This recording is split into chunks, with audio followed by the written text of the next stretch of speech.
Hello, my name is Keith Richard, prior principal at Nashua High School South, and welcome to November's edition of the Principal's Office. Today in the Principal's Office, we have our advisor and student organizers of the event Empty Bowls. So let's start off with them introducing themselves, starting to my left. Hi, I'm Ms. Peringer. I'm an art teacher here, and I'm the organizer of Empty Bowls. I'm Raghav, and I'm a senior at Nashua South. My name is Srijit. I'm also a senior at Nashua South. My name's Kelly Mae Buzzle, and I'm also a senior at Nashua South. My name's Sophia Breen, and I'm a freshman at Nashua South. Great, thank you guys for joining me today.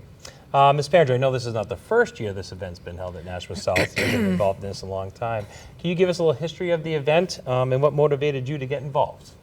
Well, back in I think it was 88, I went to my own first Empty Bowls event, way up north in a little tiny church, and it was just a handful of folks.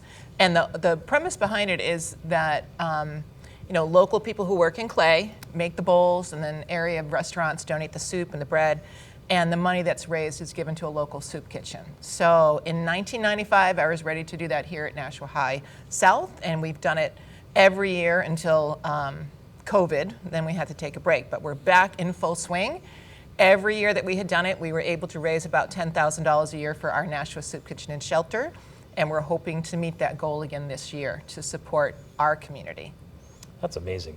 Can't believe it's been going on since 1995. Yes. Wasn't that the year you graduated high school? It might have been the year I graduated high school. You were here as a teacher. Yes. Thanks. You always remind me of that. That's Yes. great. So can you talk about what challenges do you face as an advisor running such a large event? It is a large event. The students here, which this is a sampling of our students that have made bowls, but we make about 700 clay bowls for the event. And we have about 35 restaurants that donate the soup and a handful of our bakeries that donate the bread. The night of the event, our jazz band always plays, which is really fabulous. And people come from the community. The event starts at 6 o'clock, but they start lining up at 4 o'clock because they want to get that bowl they think is calling their name. People are wonderful. At first, I remember being so stressed because there would be, everyone, like 600 people would show up right when the event was going to start. And I always thought, oh, how do we get them through the lines? The lines are so long. And no one ever complained, So they were very supportive of the fact that we're raising the money for our soup kitchen and shelter. And the challenges are always like finding volunteers to serve the soup, finding volunteers to go pick up the soup. The night of the event, we end up with about 250 volunteers for this event that serves 600 people that come. So it's just a lot of moving parts, and that would be the challenge for it. That's amazing. To coordinate that, I've never coordinated something that large, but I know a lot of pieces coming together. So, Raghav, how has this experience impacted your perspective on community service? Well, I'm already passionate about helping those in my community, and being a part of the Nashua Soup Kitchen fundraiser just simply reinforced my drive to do so. Making these bowls, though seemingly small, show me how even small gestures like these can make such a big impact.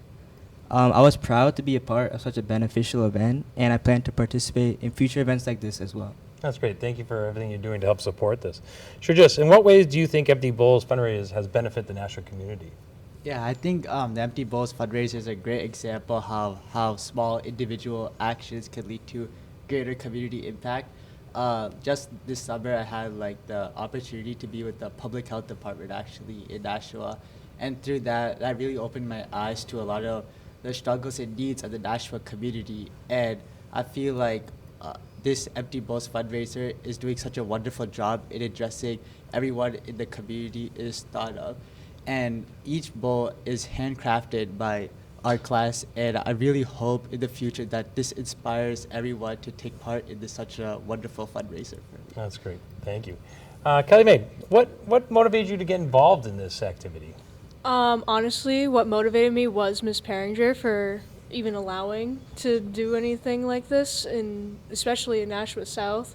I never thought I'd be doing community work or anything like that, but I genuinely think that I could help people by just making a simple bowl or cup or whatever. That's awesome. Sophia, would you consider participating in organizing similar events in the future now that you've been part of this one?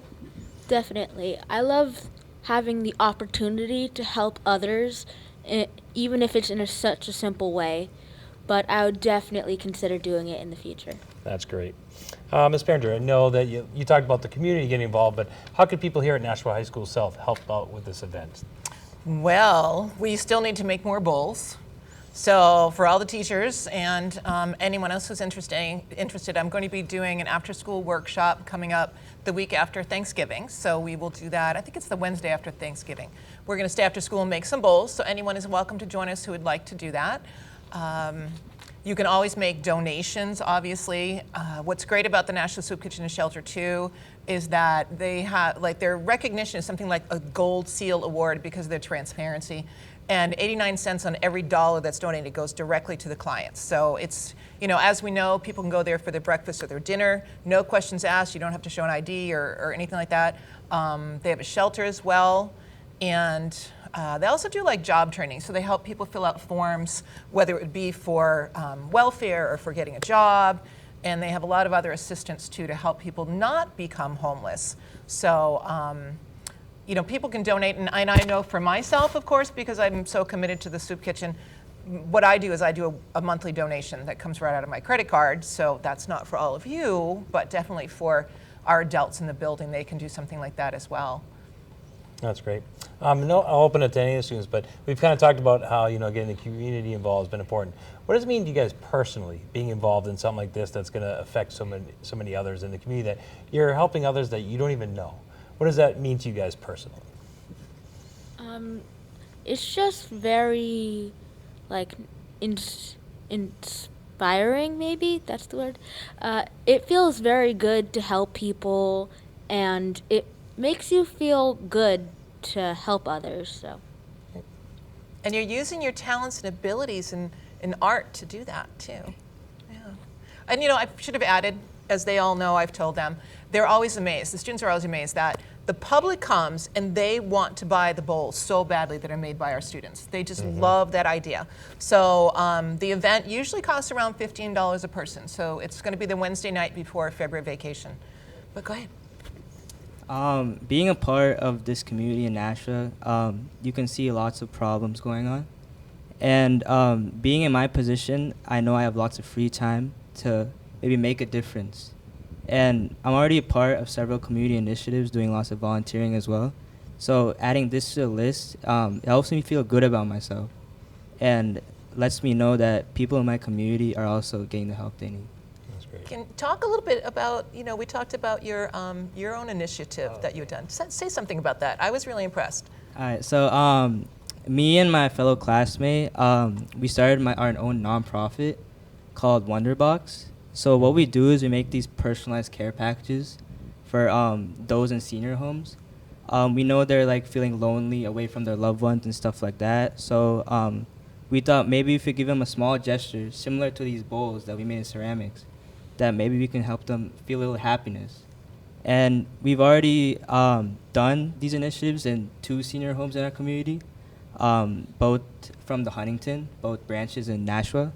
And we've gotten lots of results. They've been really happy, sometimes even tearing up because of our boxes. So it's definitely a great initiative. That's great. I am so honored to be the principal where you guys are coming every day and doing this stuff. You're not thinking about yourselves, you're thinking about others, and others outside of our building as well, not just your peers or friends. You're thinking of the greater Nashua community. So thank you guys for everything you're doing to, you know, bring a smile to somebody's face, or maybe that meal that you'll never know, but you know, that person was able to get some resources they needed. And you'll never know it, but just know that you guys are making an impact. And Ms. Behringer, thank you for everything you do to bring this forward. I know the hours you put. I know the hours with the kiln, making sure that everything goes accordingly, and it's always a smooth event. So please, if you're out there watching this, mark your calendars. The Wednesday before February vacation. It's a wonderful event.